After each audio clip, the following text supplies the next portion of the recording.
paneling a base cabinet, there are two cases you may encounter.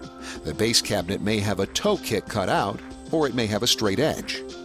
If the base cabinet has a toe kick cut out, and you do not have a router, you must create the straight edge. First, create a new surface by adding on a 3/4 inch or 5/8 inch sheet of melamine or plywood to the face of the cabinet, as shown here. Next, begin fitting your plywood veneer on your new surface. If you have a hand planer, file the upper edge down, test fitting often to ensure you do not remove too much. If you don't have a hand planer, you can use a utility knife to scrape the upper edge, again test fitting often. A quick final sanding will help clean the edge. Once the panel fits perfectly and is flush with the front edge, apply construction adhesive to the back of the panel in a grid pattern, 2 to 3 inches apart. Squeeze the panel firmly against the cabinet to make sure that the adhesive spreads evenly, and then use your nail gun to shoot 6 to 10 nails throughout the panel. If you have a router, begin by installing the toe kick panel. Cut a piece of plywood veneer to fit. Apply adhesive and nail the piece into place. With the toe kick refaced, you can now install your side panel. Once the panel fits correctly, apply adhesive and uniformly press the plywood on the cabinet as previously explained. Use your nail gun to fasten it. It's now time to router the edge. When using a router to trim edges, it is critical to ensure the blade is rotating opposite to the direction you are cutting. This will make the process safer and will avoid damaging the veneer. Using the router, follow the shape of the toe kick and move along the edge of the cabinet. If this is the first time using a router, we recommend practicing on some scrap pieces before you start routing your veneer. Be careful, go slow, and keep the base of the router flat against the surface. When you're finished routing the panel, you'll notice some corners that the router could not reach. For this reason, it is recommended to use a specialty tool called the Japanese saw. Hold the saw flat against the surface and begin to cut as shown. This saw has been designed to keep the finished surface from getting scratched. Don't assume that this saw will cut straight. You need to go slow and keep an eye on it. If you're having troubles going straight, keep flipping the saw every inch that you cut. Once the bottom piece has been removed, move to the upper edge and trim off any excess. A quick sanding with 120 grit sandpaper will clean up any imperfections left by the router or saw. We are showing you how to reface an island. In a case like this, you need to begin by removing any corbels or brackets attached to the cabinet face. You need to select which side of the island or peninsula will have decorative moldings, as this will be the side where the rough edges will be exposed. In this case, we decided to have the decorative moldings on the front, so our rough edges should also be exposed on the front. We measure and cut the front panel exactly the width of the island.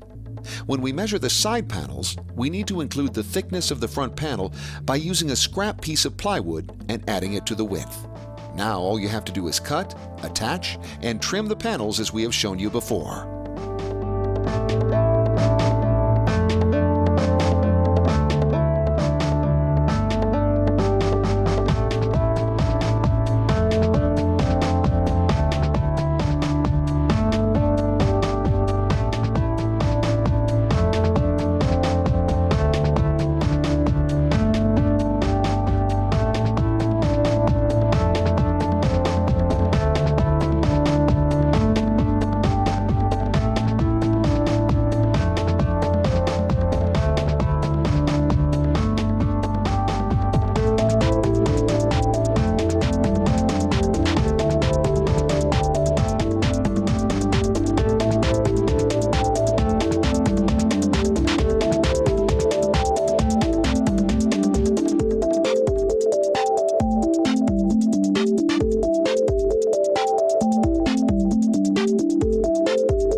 Refacing upper cabinets is very similar to refacing base cabinets, and you will use the same techniques we explained before.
While refacing upper cabinets, you may come across some small challenges, like notching around a tile backsplash.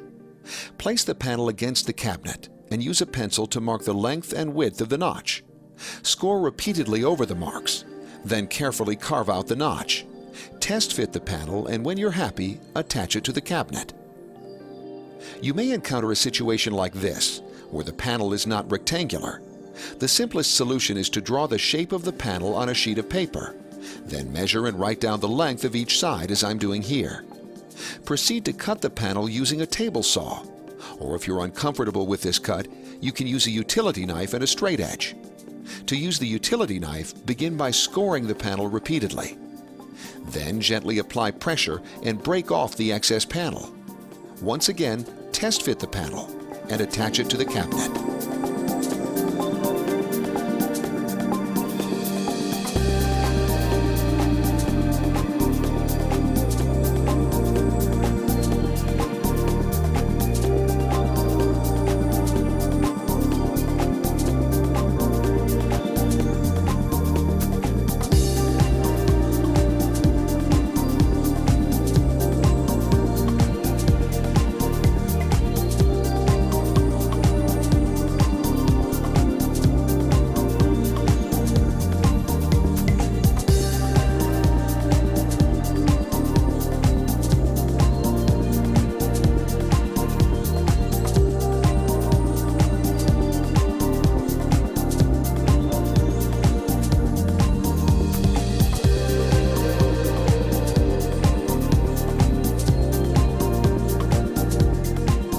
Working on a full-height panel like the one shown here, give yourself some extra material to allow for unevenness against the wall, and use a router to trim off the excess.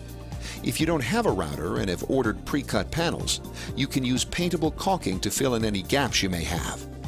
As mentioned before, do not router any base cabinets until the toe kick is installed.